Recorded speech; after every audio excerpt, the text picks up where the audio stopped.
Hey y'all, how y'all doing? Ken coming at you from Ken.com.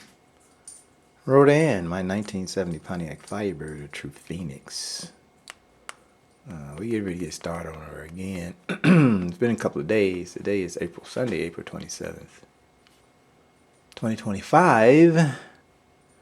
Yes, I've been busy. And I'm just plain old tired too. Being an old guy. Let's see, what do we got here? What am I looking for? This here. Anyway, I think we left off at pulling the, we finished pulling the valve cover. And now I think we're on lesson 5. Let's see. Lesson 5. This video classroom lesson is sponsored by Transmission Bench. Visit the transmissionbench.com store for the deluxe super kit, other parts, and even the video Now, classroom lesson. I'm just gonna follow this guy. I advise you to go to this guy's site. He's really good. Hi, and But we're just gonna do what he said do through each one of these steps and Part 1, Lesson 5. figure out if we can get that transmission working. With the valve body section disassembly. In our last lesson, we removed the valve body, 1 to 2 accumulator, and the separator plate. In this lesson, we'll remove the last 3 assemblies in this area. You'll need a 15 millimeter wrench, 13 millimeter socket, extension, ratchet, flat file, small and medium screwdrivers, and a 1 1/4 inch 12-point socket. I got most of that stuff. We need to remove the 3/4 accumulator assembly, selector shaft assembly, and the wiring harness from the case. We'll begin with the 3/4 accumulator. There are 3 parts to this assembly: the spring, pin, and piston. Set the spring aside. You can easily remove the piston by pulling the pin up about 3/8 of an inch and rocking it side to side to work the piston up and out like this. Set it in the Keep box. all 3 parts together as they were installed and place them on the bench. On the bench. Okay.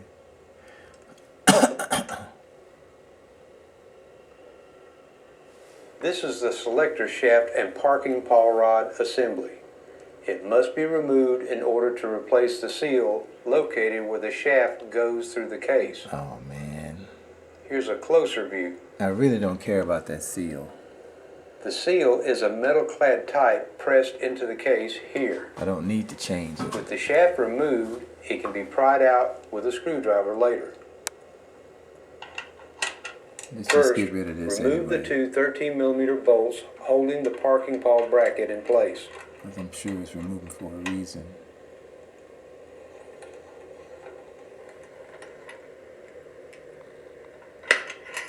Whoa. Place the bolts and bracket with the small parts. Use a 15 millimeter wrench and loosen the nut on the selector shaft.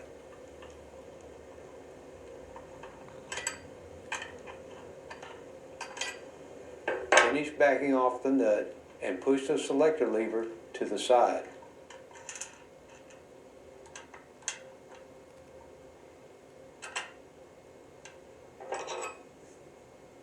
Use a screwdriver to pry out the spacer.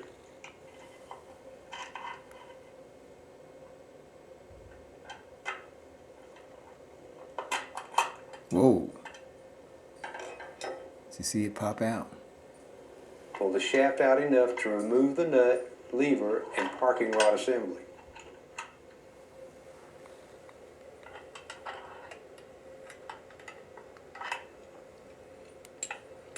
Put all of these pieces with the other small parts. Okay. The nut. I'm going to put it back on that other thing. We'll put it back on here. Like the other end of the selector shaft, this area is also mushroomed. I don't have a You file. must file the shaft in order to pull it out of its bore in the case.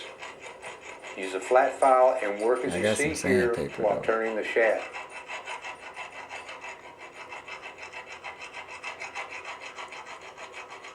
Where the shavings go?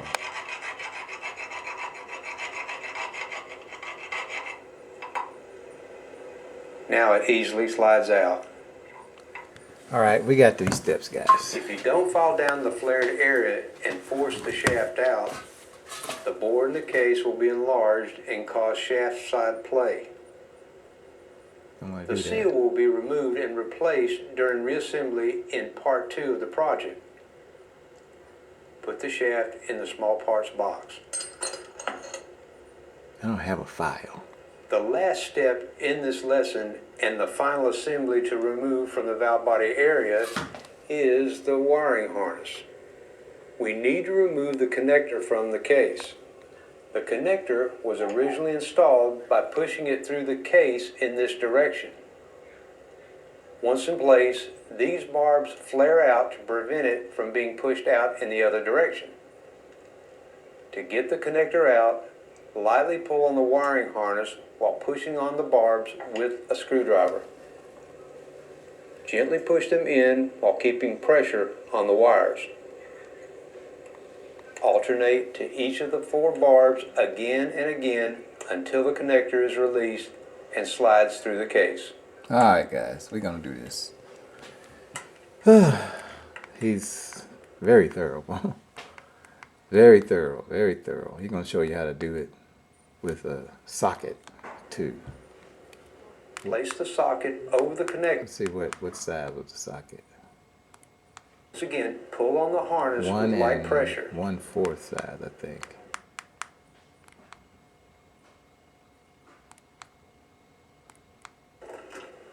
Place the harness on the bench. Another method.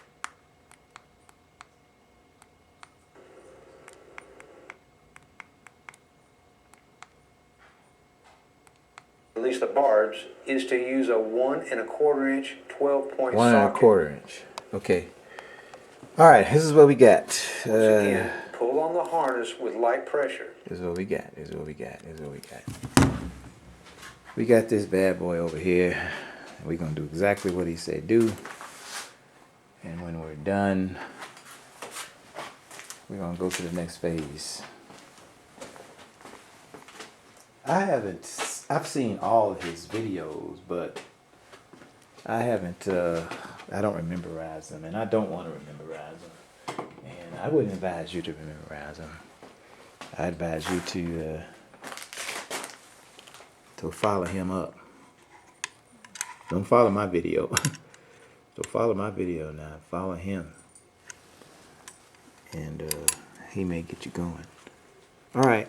Let me park the camera, get everything all set up, give me a little something, and I'll talk to y'all in a minute.